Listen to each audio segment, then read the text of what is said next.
Hello, everybody. Joel here again with another devotional for you.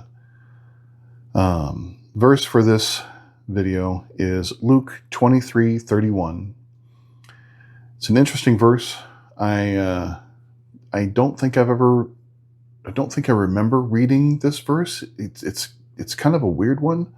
I don't think I've ever looked at it quite like Spurgeon looks at it here.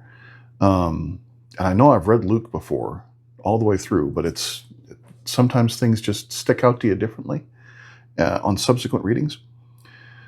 If you're interested, this is from Spurgeon's morning and evening devotionals from April 8th in the morning. If they do these things in a green tree, what shall be done in the dry? Luke 23:31. Again, a bit weird. I'm not quite sure how to interpret that, or wasn't sure how to interpret that, and I'm still not quite certain. But Spurgeon has his own interpretation, so let's read on. Among other interpretations of this suggestive question, the following is full of teaching. If the innocent substitute for sinners suffer thus, what will be done when the sinner himself, the dry tree, shall fall into the hands of an angry God? When God saw Jesus in the sinner's place, he did not spare him. And when he finds the unregenerate without Christ, he will not spare them. O sinner, Jesus was led away by his enemies. So shall you be dragged away by fiends to the appointed place for you. Jesus was deserted of God, and if he, who was only imputedly a sinner, was deserted, how much more shall you be? Eloi, Eloi, lama sabachthani. What an awful shriek! But what shall be your cry when you shall say, O God, why hast thou forsaken me? And the answer shall come back, because ye have set at naught all my counsel, and would none of my reproof. I also will laugh at your calamity. I will mock when your fear cometh. If God spared not his own Son, how much less will he spare you? What whips of burning wire will be yours when conscience shall smite you with all its terrors? Ye richest, ye merriest, ye most self-righteous sinners, who would stand in your place when God shall say, Awake, O sword, against the man that rejected me. Smite him, and let him feel the smart forever. Jesus was spit upon. Sinner, what shame shall be yours?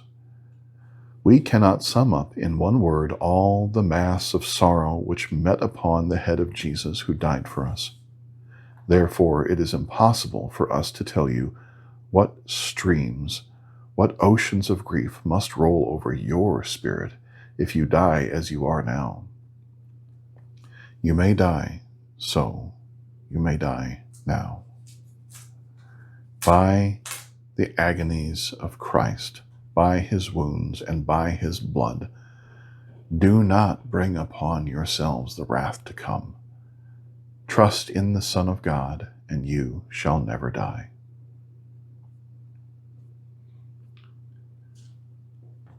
So that is a stark warning to all those who have not yet accepted God. At least that's Spurgeon's interpretation of that word, of that verse. If God did not spare his own Son and let him die on a cross, be tortured, and sent to hell, why would he spare the rod for us? Why would he spare us eternal damnation if we reject him?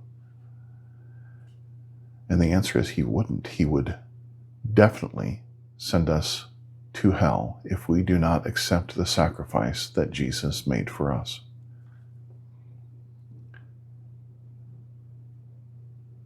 I don't want to even think about what that would be like. Why has God forsaken me at the end of my life? Thinking that is a terrible thought. And I hope that I hope that none of you have to experience that at the end of your life. Whether that be now unexpectedly or in the future as you grow old. Don't wait. Don't wait until you're breathing your last breath to try to make a decision about Jesus. Make one now.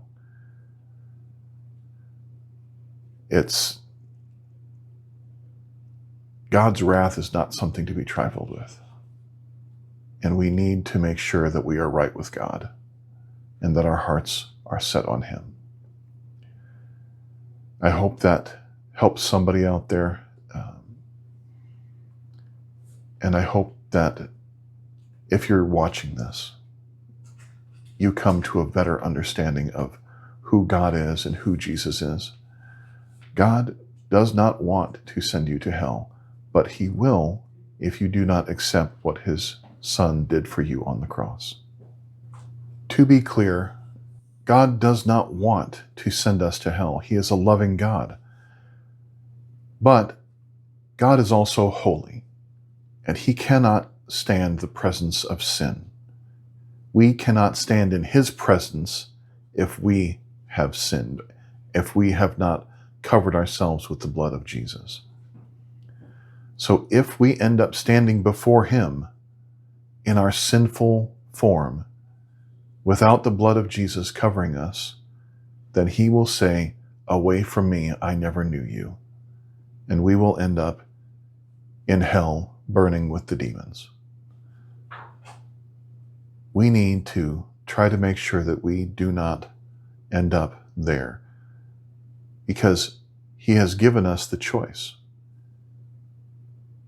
We can choose to accept Jesus as the Lord of our lives and accept His sacrifice on the cross,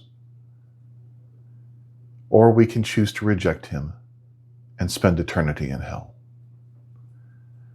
And I hope you don't make that decision. I hope you make the decision to accept Jesus into your life so that you can spend eternity in heaven with Jesus and God.